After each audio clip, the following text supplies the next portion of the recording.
Welcome to Aman classes. दोस्तों, Aman classes के YouTube channel पर आपका स्वागत है। दोस्तों, आज हम बात करेंगे संपूर्ण वर्ल्ड जियोग्राफी की।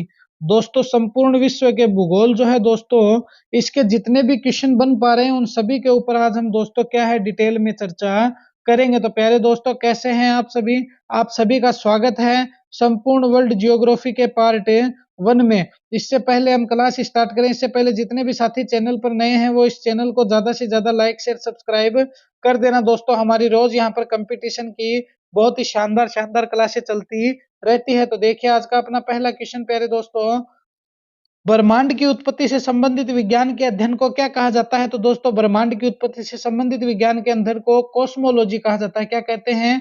कॉस्मोलॉजी कहते हैं। वैज्ञानिकों के अनुसार ब्रह्मांड का व्यास कितना है? तो ध्यान रखना 91 अरब वर्ष है। क्या है? अब नहीं है, 91 अरब वर्ष है वैज्ञानिकों के अनुसार ब्रह्मांड का व्यास। दोस्तों, इसकी पीडीएफ चाहिए तो मुझे कमेंट कर देना, मैं आपको इसकी पीडीएफ भी अवेलेबल करवा दूंगा। क्वेश्चन नंबर 3 देखिए, खगोलीय वैज्ञानिकों के अनुसार ब्रह्मांड में कितने अरब मंदाकिनी है? तो ब्रह्मांड में 100 अरब मंदाकिनी है। कितने हैं? 100 अरब मंदाकिनी है। क्वेश्चन नंबर 4 देखिए, पृथ्वी एक मंदाकिनी है और इससे संबंधित मंदाकिनी को किस नाम से जाना जाता है? तो दूध मेखला। क्या जाना जाता है? दूध मेखला। पृथ्वी तो एक मंदाकिनी है मगर पृथ्वी से संबंधित जो मंदाकिनी होती है दोस्तों, इसको दूध मेखला के नाम से जाना जाता है। क्वेश्चन नंबर 5 देखिए, अत्यधिक प्रकाशमान आकाशीय पिंड है जो गैस और धूल के कणों से मिलकर बनते हैं, उनको क्या कहते हैं दोस्तों? निहारिका कहते हैं। जो आकाशीय पिंड है यह गैस और धूल के कणों से मिलकर बनते हैं, इनको क्या कहते हैं दोस्तों? निहारिका कहा जाता है। क्वेश्चन नंबर 6 देखिए, दूध मेखला को सर्वप्रथम किसने देखा था? तो दोस्तों, दूध मेखला को सर्वप्रथम गैलीलियो ने देखा था। किसने देखा था? गैलीलियो ने देखा था। अब देखिए क्वेश्चन नंबर 7, दूध मेखला के सबसे नजदीक कौन सी आकाश गंगा है? तो दोस्तों, देवयानी गंगा है। इन दोस्तों टॉप 100 क्वेश्चनों में से आप कितने क्वेश्चन सही कर पाते हो वो भी मुझे कमेंट में जरूर बताना। क्वेश्चन नंबर 8 देखिए, दूध मेखला क्या करती कैसी है? दूध मेखला की आकृति कैसी है? दोस्तों, ये लिखने में गलती हो रही है। तो दोस्तों, दूध मेखला की जो आकृति है वो कैसी है वो हमें बतानी है। तो दोस्तों, दूध मेखला की आकृति क्या है? सर्पिलाकार है। क्वेश्चन नंबर 9 देखिए, सूर्य द्वारा दूध मेखला के केंद्र के चारों ओर का एक चक्कर पूरा करने में लगा समय क्या कहलाता है? एक ब्रह्मांड वर्ष कहलाता है। एक ब्रह्मांड वर्ष कहलाता है। क्वेश्चन नंबर 10 देखिए, हमारी आकाश गंगा का सबसे शीतल और चमकीले तारों के समूह को क्या कहते हैं? Orion nebula. क्या कहा जाता है प्यारे दोस्तों? Orion nebula. ये जो क्लास है प्यारे दोस्तों, आपके आने वाले सभी एग्जाम के लिए बहुत ही कारगर साबित होने वाली है। देखिए, विश्व का परिक्रमण काल कितना होता है?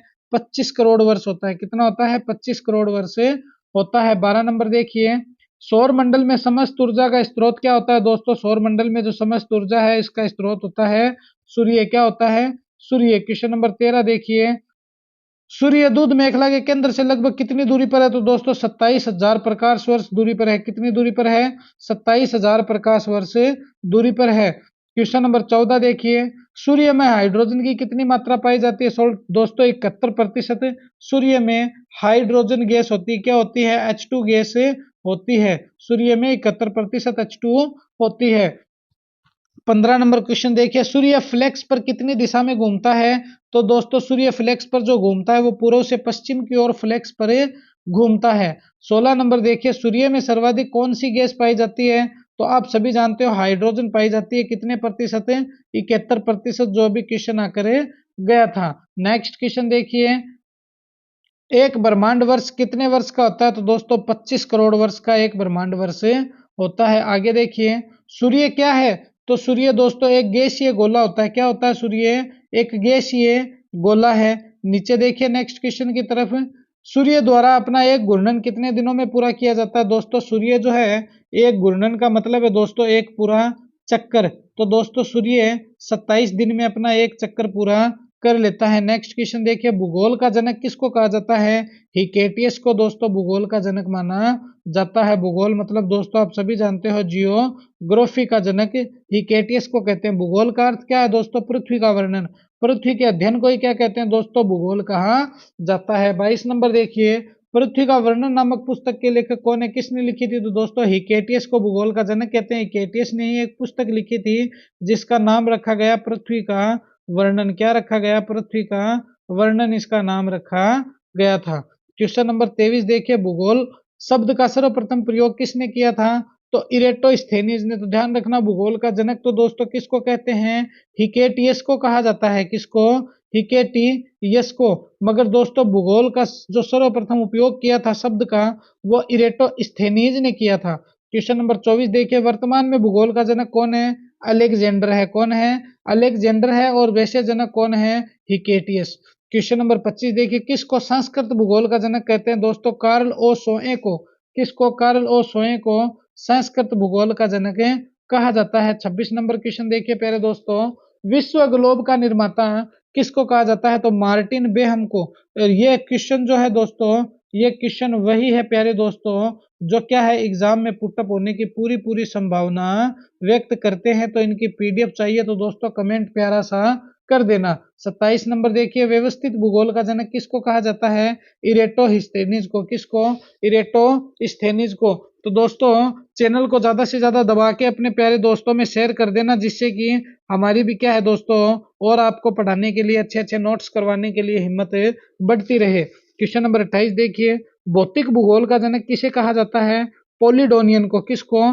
पोलिडोनियन को भौतिक भूगोल का जनक कहा जाता है। 29 नंबर क्वेश्चन देखिए, ब्रह्मांड की उत्पत्ति से संबंधित महाविस्फोटक सिद्धांत किसके द्वारा दिया गया था? जॉर्ज लेमेनतेयर के द्वारा। जॉर्ज लेमेनतेयर द्वारा क्या दिया गया था? ब्रह्मांड की उत्पत्ति से संबंधित महाविस्फोटक सिद्धांत दिया गया था। 30 नंबर क्वेश्चन देखिए, विश्व मानचित्र का जनक किसको कहा जाता है? अनेक्सिमेंडर को। अनेक्सिमेंडर को विश्व मानचित्र का जनक कहा जाता है। क्वेश्चन नंबर 31 देखिए, सूक्ष्म कणों से लेकर महाकाय आकाश गंगाओं के सम्मिलित रूप को क्या कहते हैं? दोस्तों ब्रह्मांड कहा जाता है। क्या कहा जाता है?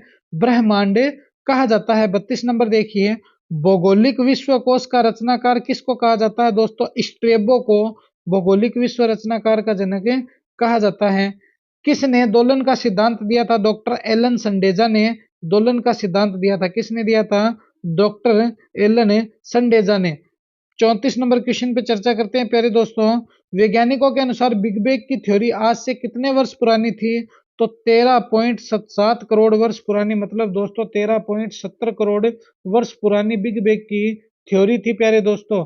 नेक्स्ट क्वेश्चन देखिए, ये बिग बैंग की थ्योरी क्या है, जरा थोड़ा सा मुझे कमेंट में तो बताना मेरे रसगुल्लो। देखिए 35 नंबर, सतत सृष्टि सिद्धांत किसने दिया था?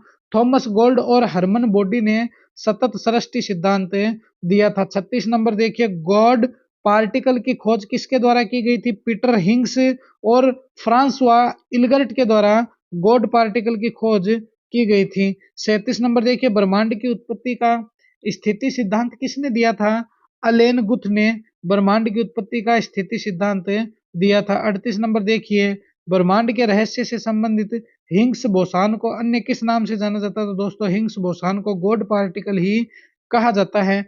39 नंबर क्वेश्चन देखिए, सूर्य केंद्रीय सिद्धांत किसने दिया था? तो सूर्य का केंद्रीय सिद्धांत दिया था निकोलस कोपरनिक्स ने। किसने दिया था? निकोलस कोपरनिक्स ने। भूकेंद्रीय सिद्धांत किसने दिया था? क्लॉडियस टोल्मी ने दोस्तों भूकेंद्रीय सिद्धांत दिया था।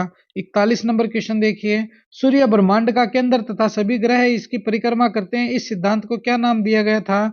तो सूर्य केंद्रित सिद्धांत। दोस्तों इस सिद्धांत में क्या कहा गया था कि सूर्य जो है वो ब्रह्मांड का केंद्र है, और जो सारे के सारे जितने भी ग्रह हैं दोस्तों वो क्या करते हैं? इस सूर्य की परिक्रमा करते हैं। यह सिद्धांत सूर्य केंद्रित सिद्धांत था। नेक्स्ट क्वेश्चन पे चर्चा करते हैं। देखिए, वर्तमान में हमारे सौर मंडल में कितने ग्रह हैं? तो दोस्तों कितने ग्रह हैं? 8 ग्रह हैं। कौन कौन से हैं? बुध है, शुक्र है, पृथ्वी, अरुण, वरुण, बृहस्पति, शनि और मंगल ग्रह। तो वर्तमान में हमारे 8 ग्रह हैं। नेक्स्ट क्वेश्चन देखिए, सूर्य के चारों ओर प्रत्येक नक्षत्र का मार्ग दीर्घ वृत्ताकार होता है, यह किसने सिद्ध किया था? दोस्तों केपलर ने। केपलर ने यह नियम दिया था।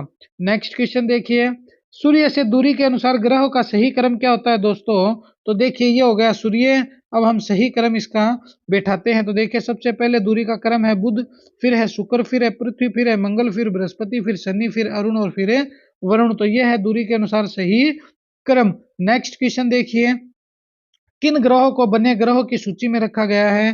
तो प्लूटो, एरिस्टस, मैकमेक, हुरा, हुमा और सेरेसिस को इन ग्रहों की सूची में रखा गया है। नेक्स्ट क्वेश्चन देखिए, प्लूटो को किस वर्ष सौर मंडल के ग्रहों की सूची में से हटाकर बोने ग्रहों की सूची में रखा गया है? दोस्तों 24 अगस्त 2006 को जो प्लूटो है दोस्तों इनको सौर मंडल के ग्रह की सूची से तो क्या दोस्तों क्रॉस लगा दिया गया, हटा दिया गया और बोर्ने ग्रह की सूची में रख दिया गया। 47 नंबर देखिए, आकार के अनुसार सबसे बड़ा ग्रह कौन सा? आकार नहीं दोस्तों, आकार है, टाइपिंग में मिस्टेक हो गई है। देखिए बृहस्पति ग्रह सबसे बड़ा ग्रह माना जाता है आकार के अनुसार। 48 नंबर देखिए, किन ग्रहों को बृहस्पति ग्रह के नाम से भी जाना जाता है? शनि, अरुण, वरुण और बृहस्पति, इन सभी ग्रहों को बृहस्पति ग्रह कहते हैं। देखिए किन ग्रहों को आंतरिक ग्रह या पार्थिव ग्रह कहा जाता है? दोस्तों बुध, शुक्र, पृथ्वी और मंगल को आंतरिक या पार्थिव ग्रह कहा जाता है। क्या कहा जाता है? आंतरिक या पार्थिव ग्रह कहा जाता है। नेक्स्ट क्वेश्चन देखिए, सूर्य की दूसरी परत को क्या कहते हैं? वर्णमंडल कहा जाता है। क्या कहा जाता है? वर्णमंडल कहा जाता है। नेक्स्ट क्वेश्चन देखिए, सूर्य की बाह्य सतह का तापमान निम्न में से होता है। तो दोस्तों सूर्य की बाह्य सतह का तापमान 6000 डिग्री सेल्सियस तक होता है। नेक्स्ट क्वेश्चन देखिए, सूर्य में दूसरी सबसे अधिक मात्रा में पाई जाने वाली कौन सी गैस है? दोस्तों हीलियम गैस है। सर्वाधिक तो दोस्तों H2 पाई जाती है 71%। कितने? 71%। इसके बाद दोस्तों He पाई जाती है, हीलियम कितनी? 26.5%। कितनी? 26.5%। देखिए नेक्स्ट क्वेश्चन, सूर्य किस सिद्धांत पर अपना कार्य करता है? तो सूर्य दोस्तों नाभिकीय संलयन के सिद्धांत पर कार्य करता है। क्वेश्चन नंबर 54 देखिए, सूर्य का केंद्रीय भाग क्या कहलाता है? दोस्तों क्रोड कहलाता है। क्या कहलाता है? क्रोड कहलाता है। 55 नंबर देखिए, सूर्य ग्रहण के समय सूर्य के दिखाई देने वाले भाग को क्या कहते हैं? दोस्तों कोरोना कहते हैं, जो भाग दिखाई देता है सूर्य ग्रहण के समय। नेक्स्ट क्वेश्चन देखिए 56, सूर्य की दीप्तिमान सतह को क्या कहते हैं? तो प्रकाश मंडल कहा जाता है सूर्य की दीप्तिमान सतह को। नेक्स्ट क्वेश्चन देखिए, सूर्य के केंद्र का तापमान कितना होता है? 15 मिलियन डिग्री केल्विन होता है। दोस्तों कितना? 15 million degree kelvin. 55 number 58 number देखिए दोस्तों, सूर्य का मुकुट किसको कहते हैं? कोरोना या सूर्य किरीट को। नेक्स्ट क्वेश्चन देखिए, सूर्य के कोरोना द्वारा कौन सी उत्सर्जित की जाती है? तो कौन सी किरणें? करने नहीं है दोस्तों, कौन सी किरणें उत्सर्जित की जाती है? तो एक्सरे किरणें। कौन सी? एक्सरे किरणें उत्सर्जित की जाती हैं। 60 नंबर देखिए, सूर्य के प्रकाश को पृथ्वी तक पहुंचने में कितना समय लगता है? 8 मिनट 16.6 सेकंड। ध्यान रखना, 8 मिनट 16.6 सेकंड सूर्य को प्रकाश की पृथ्वी तक पहुंचने में समय लगता है। सूर्य का विकास पृथ्वी के किस विकास से कितना गुना अधिक है? सूर्य का जो दोस्तों आकार है पृथ्वी के आकार से कितना गुना अधिक है? दोस्तों 109 गुना अधिक है सूर्य का प्रकाश। तो सूर्य का प्रकाश पृथ्वी के प्रकाश से कितना गुना अधिक है? 109 गुना। नेक्स्ट क्वेश्चन देखिए, सूर्य हमारी पृथ्वी से कितना गुना बड़ा है? दोस्तों 13 लाख गुना बड़ा पृथ्वी से सूर्य होता है। देखिए सूर्य का व्यास कितना होता है? तो 13,92,000 किलोमीटर है सूर्य का व्यास। 13,92,000 किलोमीटर दोस्तों सूर्य का विकास है। देखिए सूर्य की आयु कितनी होती है? 5 अरब वर्ष होती है। कितनी है? 5 अरब वर्ष। नेक्स्ट क्वेश्चन देखिए, पृथ्वी के बारे में ब्रह्मांड के अंदर किस सिद्धांत से माना गया है? तो भू केंद्रीय सिद्धांत से माना गया है। नेक्स्ट क्वेश्चन देखिए 66 नंबर, जब सूर्य का जीवन काल पूरा हो जाएगा तो वह क्या बन जाएगा? तो दोस्तों लाल दानव बन जाएगा। दोस्तों जब उसका जीवन जो है वो पूरा हो जाएगा तो फिर वो क्या होगा? लाल दानव बन जाएगा। नेक्स्ट क्वेश्चन देखिए, प्रोक्सिमा सेंचुरी के प्रकाश को पृथ्वी तक पहुंचने में कितना समय लगता है? तो 4.3 वर्ष लगते हैं प्रोक्सिमा सेंचुरी तक पहुंचने में। 68 नंबर देखिए, सूर्य के पश्चात पृथ्वी के सबसे निकटतम कौन सा तारा है? प्रोक्सिमा सेंचुरी ही है दोस्तों पृथ्वी के सूर्य के बाद में सबसे निकटतम तारा। आकार के अनुसार सबसे छोटा और हल्का ग्रह कौन सा माना जाता है? तो दोस्तों बुध ग्रह को सबसे छोटा और हल्का ग्रह आकार के अनुसार माना जाता है। नेक्स्ट क्वेश्चन देखिए, सूर्य की परिक्रमा सबसे कम समय में कौन सा ग्रह पूरा कर लेता है? मतलब दोस्तों सूर्य की जो परिक्रमा है दोस्तों, जो चक्कर लगाना है, तो सबसे कम समय में कौन सा ग्रह सूर्य की चक्कर लगा लेता है? तो वो है दोस्तों बुध ग्रह। लगभग 88 दिन में दोस्तों पूरा चक्कर लगा लेता है। 71 नंबर देखिए, सूर्य से सबसे निकटतम कौन सा ग्रह है? दोस्तों बुध ग्रह है। कौन सा ग्रह है? बुध ग्रह है। 72 नंबर देखिए, भोर का तारा शाम का तारा किस ग्रह को कहते हैं? शुक्र ग्रह को भोर का तारा और शाम का तारा कहा जाता है। नेक्स्ट क्वेश्चन देखिए प्यारे दोस्तों, सौर मंडल के किस ग्रह का ताप सभी ग्रह के ताप से अधिक होता है? तो दोस्तों बुध ग्रह का ताप, इसके दिन और रात के तापमान में 6000 डिग्री सेल्सियस तक का अंतर होता है। दिन में इसका तापमान 427 डिग्री सेल्सियस होता है और रात में इसका तापमान 173 डिग्री सेल्सियस होता है। 74 नंबर देखिए, सौर मंडल का सबसे चमकीला ग्रह कौन सा माना जाता है? तो शुक्र ग्रह सौर मंडल का सबसे चमकीला ग्रह माना जाता है। शुक्र ग्रह के कितने उपग्रह होते हैं? तो दोस्तों शुक्र ग्रह का कोई भी उपग्रह नहीं है, इस बात को भी ध्यान में रखना। 76 नंबर देखिए, पृथ्वी के सबसे निकटतम कौन सा ग्रह है? तो दोस्तों पृथ्वी के जो सबसे निकटतम जो ग्रह माना जाता है दोस्तों वो है शुक्र ग्रह है। 77 देखिए, सौर मंडल का सबसे गर्म ग्रह कौन सा है? शुक्र ग्रह है। इसके वातावरण में 97% कार्बन डाइऑक्साइड पाई जाती है। 78 नंबर देखिए, पृथ्वी की जुड़वा बहन किस ग्रह को कहा जाता है? तो दोस्तों शुक्र ग्रह को पृथ्वी की जुड़वा बहन कहा जाता है। पृथ्वी अपने अक्ष पर कितनी झुकी हुई है दोस्तों? 23.5 डिग्री अपने अक्ष पर पृथ्वी झुकी हुई है। 80 नंबर देखिए, शुक्र ग्रह सूर्य की एक परिक्रमा कितने दिन में पूरी कर लेता है दोस्तों? 225 दिन लगते हैं शुक्र ग्रह को सूर्य की परिक्रमा पूरी करने में। देखिए प्रत्यक्ष अपने अक्ष पर कैसे घूमती है? तो पश्चिम से पूर्व की ओर। कौन क्या दोस्तों? पृथ्वी अपने अक्ष पर कैसे घूमती है? तो पश्चिम से पूर्व की ओर। 82 नंबर देखिए, शुक्र ग्रह किस दिशा में घूमता है दोस्तों? पूर्व से पश्चिम की ओर ही शुक्र ग्रह घूमता है। 83 नंबर देखिए, पृथ्वी का सौरमंडल में आकार के अनुसार कौन सा स्थान है? तो दोस्तों पृथ्वी सौरमंडल में 5वें स्थान पर आती है। किस पे? 5th स्थान पर। 84 नंबर देखिए, पृथ्वी से समुद्र तल की गहराई कितनी होती है? 11,033 मीटर होती है मेरियाना ट्रेंच में। देखिए 85 नंबर, पृथ्वी पर ऋतु परिवर्तन किस कारण से होता है दोस्तों? तो देखिए पृथ्वी का परिक्रमण गति के कारण या पृथ्वी द्वारा सूर्य के चारों ओर परिक्रमण से तथा पृथ्वी की घूर्णन गति के कारण दिन और रात क्या होते हैं? हो जाता है। दोस्तों बहुत ही इंपॉर्टेंट क्लास है और ऐसी क्लास दोस्तों आपको यूट्यूब पर कम ही देखने को मिलेगी। देखिए पृथ्वी की समुद्र तल से सर्वाधिक ऊंचाई कितनी होती है? 8,848 मीटर माउंट एवरेस्ट। 87 नंबर देखिए, पृथ्वी को सूर्य की एक परिक्रमा को पूरा करने में कितना समय लगता है? 365 दिन 5 घंटे 48 मिनट 46 सेकंड। किसको दोस्तों? पृथ्वी को। सूर्य जब दोस्तों पृथ्वी है, ये पृथ्वी जब सूर्य की तरफ एक परिक्रमा पूरी करती है तो उसमें 365 दिन 5 घंटे 48 मिनट 46 सेकंड का समय लगता है। 88 नंबर देखिए, पृथ्वी सूर्य के क्रम में कौन से स्थान पर आती है दोस्तों? तीसरे स्थान पर पृथ्वी आती है। 89 देखिए, सौरमंडल का एकमात्र ग्रह कौन सा है जिस पर जीवन संभव है? तो दोस्तों सौरमंडल का एकमात्र ग्रह पृथ्वी है जहां जीवन संभव है और हम सब दोस्तों यहाँ पर क्या कर रहे हैं? निवास कर रहे हैं। पृथ्वी अपने अक्ष पर घूमने में कितना समय लेती है? तो दोस्तों 23 घंटे 56 मिनट 4 सेकंड का समय लेती है। नेक्स्ट क्वेश्चन देखिए, पृथ्वी अपने अक्ष पर कितने डिग्री को बनाती है? तो दोस्तों 66.5 डिग्री बनाती है अपने अक्ष पर। पृथ्वी का परिक्रमण वेग कितना होता है दोस्तों? 29.9 किलोमीटर प्रति सेकंड पृथ्वी का परिक्रमण वेग होता है। अंतरिक्ष से देखने में पृथ्वी का रंग कैसा दिखाई देता है दोस्तों? पृथ्वी नीले रंग की दिखाई देती है अंतरिक्ष से देखने पर। नेक्स्ट क्वेश्चन देखिए, चंद्रमा का प्रकाश पृथ्वी पर पहुंचने में कितना समय लेता है? तो दोस्तों 1.3 सेकंड पर चंद्रमा का प्रकाश पृथ्वी पर पहुंच जाता है। जितने में मैं आपको बता रहा हूं इतने में तो दोस्तों पहुंच ही गया है। देखिए नेक्स्ट क्वेश्चन, पृथ्वी से चंद्रमा की औसतम दूरी है 3,84,365 किलोमीटर है। 96 नंबर देखिए, चंद्रमा और पृथ्वी के बीच समुद्र में ज्वार भाटा किस बल के कारण आता है? तो गुरुत्व बल के कारण आता है। नेक्स्ट क्वेश्चन देखिए, पृथ्वी से चंद्रमा की उत्तम दूरी कितनी है? 3,84,365 किलोमीटर है। पृथ्वी का औसतम घनत्व दोस्तों 5.52 ग्राम प्रति घन सेंटीमीटर है। नेक्स्ट क्वेश्चन देखिए, पृथ्वी पर दिन और रात किसके कारण होते हैं दोस्तों? पृथ्वी की घूर्णन गति के कारण यहाँ पर दिन और रात होता है। नेक्स्ट क्वेश्चन देखिए, पृथ्वी अपने अक्ष पर कितने डिग्री का कोण बनाती है दोस्तों? 66.5 डिग्री का कोण बनाती है पृथ्वी अपने अक्ष पर। तो ये थी दोस्तों अपनी वर्ल्ड जियोग्राफी की मोस्ट इंपोर्टेंट पार्ट 1 की क्लास। दोस्तों कैसी लगी ये क्लास मुझे कमेंट में जरूर बताना और प्यारे दोस्तों इस चैनल को ज्यादा से ज्यादा लाइक शेयर सब्सक्राइब कर देना, क्योंकि रोज हमारी यहाँ पर ऐसी प्यार भरी क्लासें और ऐसी मोस्ट इंपोर्टेंट क्लासें चलती रहती है। तो दोस्तों इसी जोश और जुनून के साथ हम मिलेंगे नेक्स्ट वीडियो में।